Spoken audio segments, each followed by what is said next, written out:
Hello friends, कैसे हैं आप सब। मैं कोमल पवार स्वागत करती हूँ आपका इस चैनल पर। तो आज हम स्टार्ट करेंगे UP TET C TET preparation में एक नया topic, volume and capacity means आयतन और धारिता। इससे पिछली वीडियो में हमने कुछ आकृतियों के बारे में बात की थी, जहाँ पर हमने क्षेत्रफल निकाला था और वहाँ पर हमने परिमाप के बारे में बात की थी। वो सब आकृतियाँ जैसे कि आयत, वर्ग आदि, वो सब आकृतियाँ 2D शेप में आती हैं, 2 डायमेंशनल। ठीक है, तो आज हम जिन आकृतियों के बारे में बात करेंगे ये सब आती हैं 3D में। 3D मीन्स जो 3 दिशाओं वाली आकृतियाँ होती हैं, 3 डायमेंशन वाली आकृतियाँ होती हैं, वो सब के बारे में। पहली है घन और दूसरा है घनाभ। इनसे रिलेटेड जो आपके एग्ज़ाम में क्वेश्चन आते हैं वो आते हैं वॉल्यूम पर बेस्ड, मतलब आयतन निकालने के लिए। चलिए स्टार्ट करते हैं। पहली आकृति घन, इसमें हम निकालने वाले हैं आयतन। आयतन होता क्या है, किसी भी आकृति के बारे में अगर हम उसकी आयतन के बारे में बात कर रहे हैं तो वो बताएगा कि ये जो शेप है, ये जो चीज़ है जिसके बारे में बात कर रहे हैं, ये कितना मैटर या कितना द्रव्य अपने आप में धारण कर सकती है, ले सकती है। ठीक है, तो इसीलिए उसको ही धारिता बोला जाता है, आयतन ही धारिता होती है। तो चलिए बात करते हैं इस शेप के बारे में। घन क्या होता है? घन इस तरह की एक 3D शेप होती है। 3D क्यों बोल रहे हैं, इससे पहले हम बात कर रहे थे वर्ग की। ठीक है, ये जो आकृति है 6 फेज से मिलकर बनती है और हर एक जो फेज होता है, हर एक जो लेयर होती है इसकी, वो एक वर्ग होता है। ठीक है, तो यहाँ पर 6 स्क्वायर से 6 वर्गों से मिलकर ये बनती है आकृति घन। ठीक है, तो बात करें इसके पृष्ठीय क्षेत्रफल की, तो इसका फॉर्मूला आता है 6a²। अब ये क्यों बोला, हमने वर्ग का जो क्षेत्रफल पढ़ा था वो क्या था, a² मतलब भुजा गुना भुजा। और यहाँ पर हम बात कर रहे हैं कि 6 फेज से 6 वर्गों से मिलकर ये आकृति बन रही है, तो इसका पृष्ठीय क्षेत्रफल मतलब बाहर से जो इसका पृष्ठ बनेगा, ठीक है, जो बाउंड्री होगी उस पूरे का जो क्षेत्रफल है उसका फॉर्मूला आ जाएगा 6a²। अगर बात करें इस आकृति के प्रैक्टिकल की, आप ये कहाँ पर देखते हैं, जैसे फॉर एग्जांपल ले लीजिए कोई कमरा है या कोई छोटा डब्बा है। ठीक है, तो वो जो आकृति बनती है वो एक घन की बनेगी अगर उसकी हर एक फेज, हर एक साइड जो है उसकी जो लंबाई है, चौड़ाई है, गहराई है, वो सब बराबर है, तो वो वर्गों से मिलकर बना हुआ माना जाएगा। उसका जो एक फेज है एक वर्ग होगा और वो जो पूरी आकृति है वो घन के आकार की होगी या फिर क्यूब शेप की होगी। ठीक है, अगर यही कमरा या फिर वही बॉक्स, उसका जो एक फेज है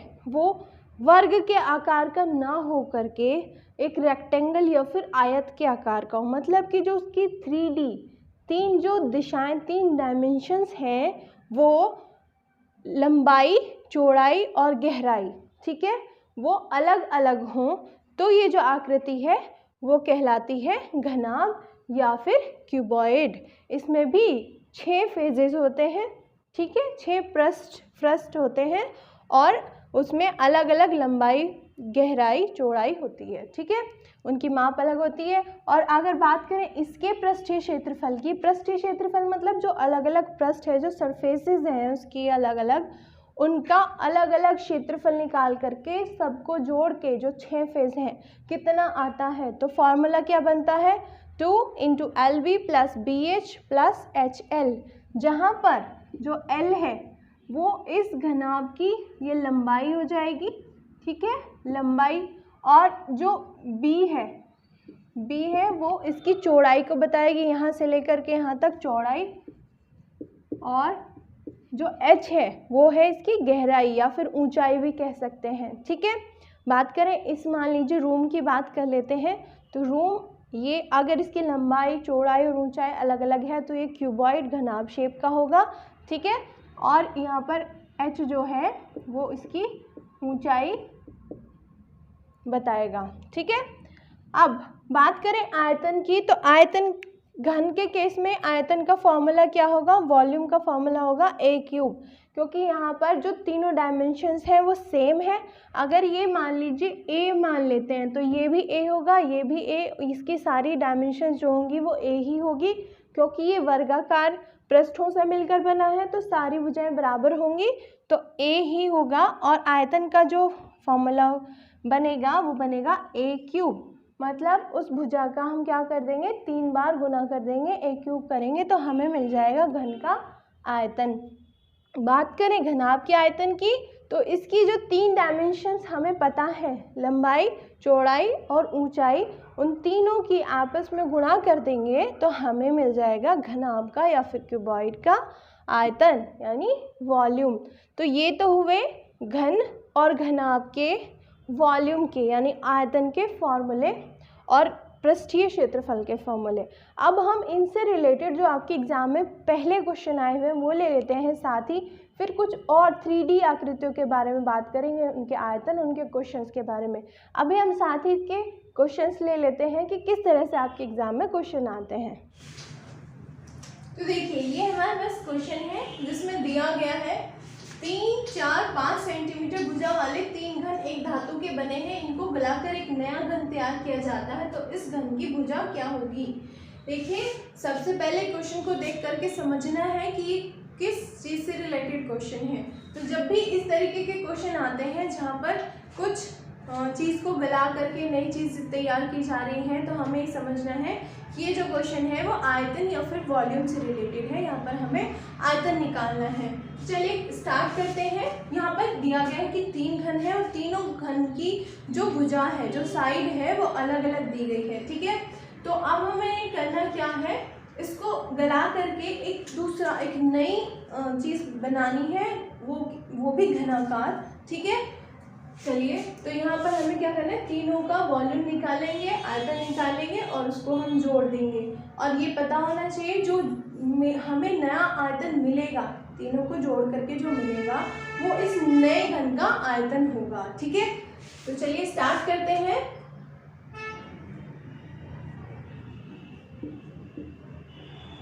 पहले घन का आयतन कितना हो जाएगा, अभी आपको बताया गया आयतन का फॉर्मूला घन के लिए क्या होता है, a क्यूब होता है, जहाँ पर a भुजा होती है।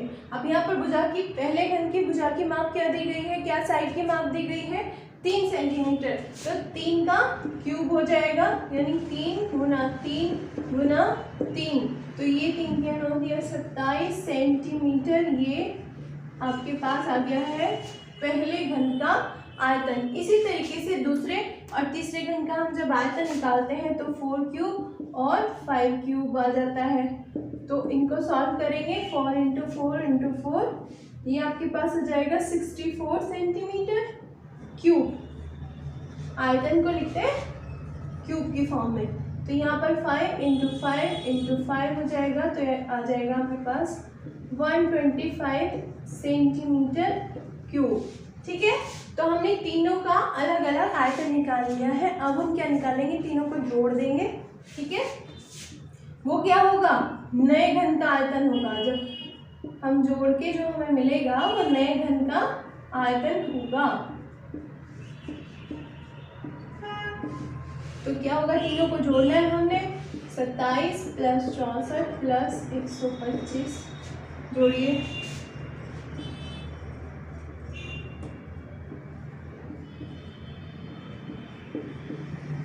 ये आपको मिल जाता है 216 सेंटीमीटर क्यूब। तो ये आपके पास हो गया है नए घन का आयतन, ठीक है। तो अब पूछा क्या है, नए घन की भुजा पूछी है, तो आयतन का फॉर्मूला क्या होता है, a क्यूब। ये हमारे पास कितना निकला है, 216, ठीक है। तो अब यहाँ से हमें इस a की वैल्यू निकालनी है। क्वेश्चन में पूछा गया है a की वैल्यू, भुजा की माप, ठीक है। तो a की वैल्यू निकालने के लिए हम क्या करेंगे यहाँ पर, ठीक है। तो अब इसके लिए क्या करना होता है, आप इसके क्या करेंगे, फैक्टर्स करेंगे, फैक्टर करके ये हो जाएंगे आपके पास 6 इंटू 6 इंटू 6, जब आप इसके फैक्टर करेंगे तो आपको मिलते हैं ये। जैसे हम स्क्वायर रूट में क्या करते हैं, स्क्वायर रूट निकालते हैं, तो वहाँ पे हम फैक्टर्स करते हैं और 2 के पेयर में से एक बाहर निकाल लेते हैं नंबर। इसी तरीके से यहाँ पे क्यूब रूट जब हम निकालते हैं तो यहाँ से क्या होता है कि 3 का बनाते हैं पेयर और उसमें से हम क्या निकाल लेते हैं, एक नंबर बाहर निकाल लेते हैं, तो ये आ जाते हैं आपके पास 6। तो ए की वैल्यू हमारे पास आ जाती है 6 सेंटीमीटर। ये आंसर हो गया। तो इस तरीके से हमें क्वेश्चन को देखना है कि किस तरह से हमें उसको सॉल्व करना है। चलिए और क्वेश्चन लेते हैं। देखिए जैसे ये कुछ और क्वेश्चंस हैं। एक गोदाम 8 × 6 × 3 मीटर के माप का है। यदि अनाज की एक बोरी इतने मीटर क्यूब जगह घेरती हो तो गोदाम में कितनी बोरियां रखी जा सकती हैं। देखिए ये हो गया कैपेसिटी यानी धारिता से रिलेटेड कि किसी चीज़ में कितनी मात्रा आ सकती है। ठीक है, तो धारिता यानी यहाँ पर भी हमें वॉल्यूम ही निकालना होता है। ठीक है, अब मान लीजिए गोदाम है और उसकी 3 साइड्स दी गई हैं और तीनों की माप अलग अलग है।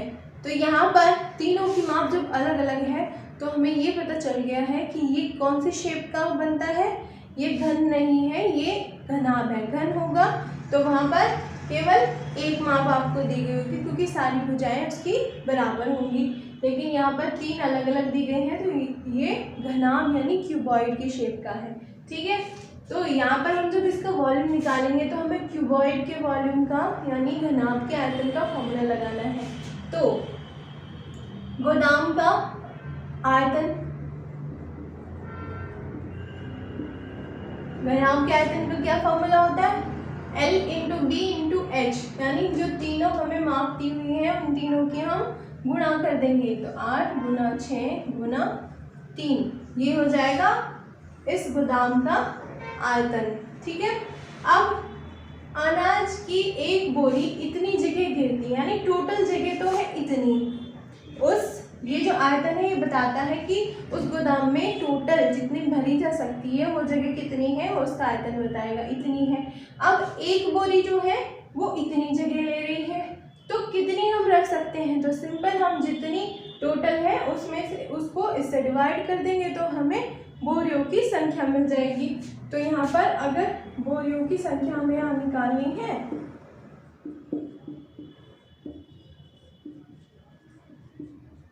तो हम क्या करेंगे, सीधा जो आयतन हमने निकाला है उसको हम इस वैल्यू से डिवाइड कर देंगे। ठीक है, सीधा। अब यहाँ से पॉइंट हटाना है, इस पॉइंट के बाद कितने नंबर है, 2 नंबर, तो ऊपर हम किस चीज़ की गुना कर देंगे, 100 से गुना कर देंगे। अब इसका आप काटिएगा, यहाँ से 13 आ जाएगा, इसको काटेंगे तो 20 आ जाएगा।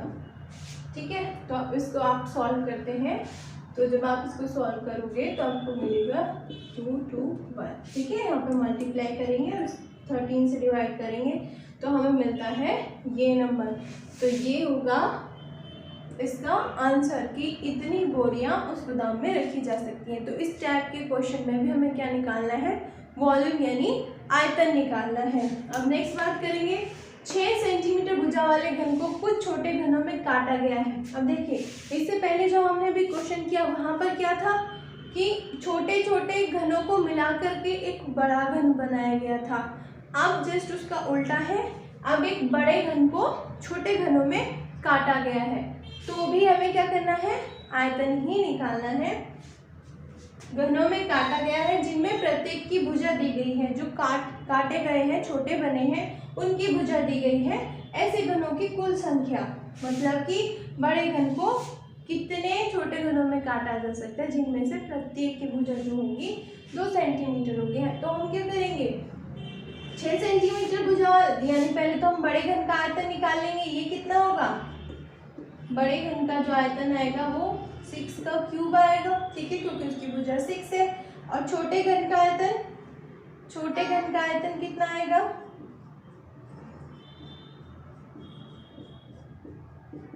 ये 2 क्यूब आ जाएगा। ठीक है, ये 6 का क्यूब, ये 2 का क्यूब। अब हमें इन घनों की कुल संख्या निकालनी है। तो संख्या निकालने के लिए टोटल ये है और इतने बनाने हैं उसमें से, तो टोटल को इससे डिवाइड कर देंगे तो नंबर ऑफ दीज क्यूब्स आ जाएगा। ठीक है, तो ये नंबर या फिर इन घनों की संख्या कैसे निकलेगी, 6 के क्यूब को 2 क्यूब से डिवाइड कर देंगे। अब ऊपर भी पावर 3 है, नीचे भी पावर 3 है, तो इस बेस को हम ब्रैकेट में ले सकते हैं, तो 6/2 की होल क्यूब लिख सकते हैं। जब ऊपर भी सेम पावर हो नीचे भी सेम पावर हो तो हम इसको एक ब्रैकेट में लिख लेते हैं, इसको एक बेस बना लेते हैं। तो ये देखेगा 2 से कटा तो आपके पास आ गया 3 का क्यूब, तो ये आ गया 3 × 3 × 3 यानी 27। तो इतने घन बन सकते हैं, बड़े घन में से छोटे छोटे 27 घन बन सकते हैं। तो इस तरीके के क्वेश्चन आपके एग्जाम में देखने को मिलते हैं। चलिए अब कुछ और बात कर लेते। देखिए आपके सिलेबस में स्पेशली घन और घनाभ का ही दिया गया है, लेकिन हम यहाँ पे कुछ और आकृतियों के वॉल्यूम यानी आयतन के बारे में भी बात कर लेते हैं जिनकी जानकारी होनी चाहिए। चलिए स्टार्ट करते हैं। तो देखिए अभी तक हम बात कर रहे थे घन और घनाभ के वॉल्यूम की, तो यहाँ पर कुछ और आकृतियों के आयतन के बारे में हम बात करेंगे। ठीक है, मेनली आपके एग्जाम में क्वेश्चंस घन और घनाभ से देखने को मिलते हैं, लेकिन ये भी आपको जानकारी होनी चाहिए, कभी कभी आ जाता है आपके एग्जाम में यहाँ से क्वेश्चन। तो ये है कुछ और आकृतियाँ। देखिए बेलन यानी सिलेंडर, सिलेंडर कैसा होता है, इस तरीके की आकृति। प्रैक्टिकली देखें तो देखिए जैसे ये मार्कर है, यहाँ पर आपको लंबाई मिलेगी और इसकी ये जो एरिया है यहाँ पर आपको एक सर्कल दिखाई दे रहा है, वृत्त दिखाई दे रहा है। ठीक है, तो ये 3D एक आकृति, ठीक है, 3 डायमेंशनल आकृति है, उसमें आपको लंबाई और यहाँ पर ये वाला जो एरिया है वो वृत्त का होता है। तो ये एक सिलेंड्रिकल या फिर बेलनाकार आकृति कहलाती है। यहाँ पर ये जो इसकी हाइट होती है वो, ये जो साइड है इसकी हाइट कहलाएगी, इसको h से रिप्रेजेंट कर रहे हैं। ये जो इसका फेस है, सर्कुलर फेस है, ठीक है, या फिर कहीं की बेस है वो सर्कुलर या फिर वृत्ताकार होता है। वृत्त की जो रेडियस होती है उसको हम यहाँ पर r से रिप्रेजेंट कर रहे हैं। और बात करें इसके आयतन की, तो आयतन का फॉर्मूला होता है πr²h, जहाँ पर h जो है वो इस बेलन की हाइट या फिर ऊंचाई होगी और r इसके आधार या फिर बेस की क्या होगी, त्रिज्या या फिर रेडियस होगी। तो आयतन का फॉर्मूला बन जाता है πr²h। बात करें नेक्स्ट पृष्ठ क्षेत्रफल या फिर सरफेस एरिया।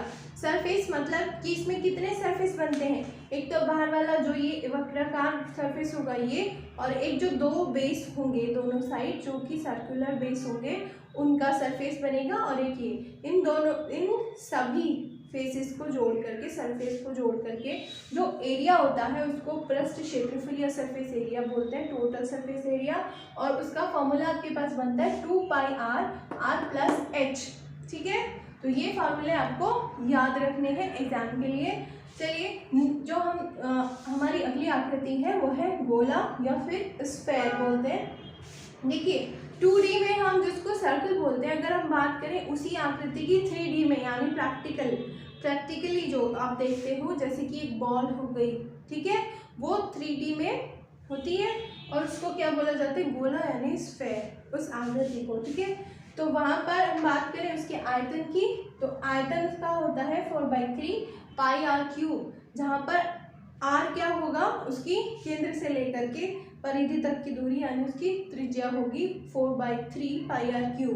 बात करें पृष्ठ क्षेत्रफल की, यानी जो उसका सरफेस होगा, ठीक है, बाहर वाला जो सरफेस होगा उसका कितना क्षेत्रफल है, तो उसका फॉर्मूला होगा 4πr²। ठीक, अब नेक्स्ट है शंकु। शंकु यानी कोन। तो शंकु होती है इस तरीके की आकृति, ठीक है, इसका जो बेस होता है वो सर्कुलर होता है। ठीक है, अब बेस में यहाँ पर आपके पास रेडियस होगी और इसकी हाइट होगी h, जिससे हम रिप्रेजेंट कर रहे हैं। और यहाँ पर ये जो एक तिरछी एक हाइट दिखाई दे रही है इसको हम कहते हैं स्लैंट हाइट। ठीक है, या फिर हिंदी में बोलते हैं तिर्यक ऊंचाई, जिसको L से यहाँ पर रिप्रेजेंट कर रहे हैं। बात करें इसके आयतन की, तो आयतन का फॉर्मूला बन जाता है आपके पास 1/3 πr²h। ठीक है, जहाँ पर r ये रेडियस, h ये वाली हाइट हो जाएगी।